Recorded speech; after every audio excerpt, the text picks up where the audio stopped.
There is a Justice Department opinion that says these pieces are within the law so long as they're based upon facts, not advocacy.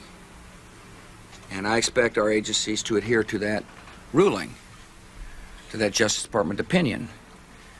This has been a long-standing practice of the federal government to use these types of videos.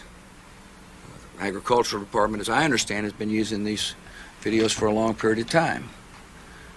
The Defense Department, other departments have been doing so. It's important that they be based upon the guidelines set out by the Justice Department. Now, I think it'd be helpful if local stations then disclose to their viewers if that's, that this was based upon a factual report and they chose to use it. But evidently in some cases that's not the case. So anyway. The administration could guarantee that's happening by including that language in the prepackaged report. Yeah, look, oh, you mean a disclosure? I'm George W. Bush and I... Well, some way to make sure it couldn't air without the disclosure that you believe is so vital.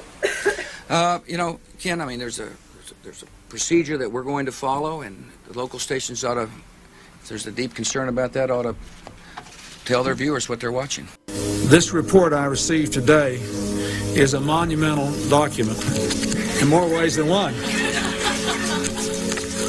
But it is a very, very important piece of America's history, and it will shape America's future in ways that will make us a more honorable, more successful, and more ethical country. What this committee learned, I would like to review today with a little more detail than Dr. Frayden said, because I think it must be engraved on our national memory. Thousands of government-sponsored experiments did take place at hospitals, universities, and military bases around our nation. The goal was to understand the effects of radiation exposure on the human body.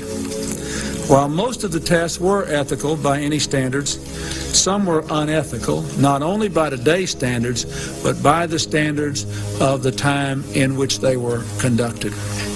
They failed both the test of our national values and the test of humanity. Informed consent means your doctor tells you the risk of the treatment you are about to undergo. In too many cases, informed consent was withheld.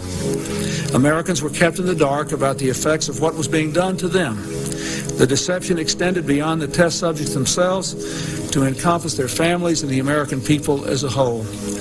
For these experiments were kept secret, and they were shrouded not for a compelling reason of national security, but for the simple fear of embarrassment, and that was wrong.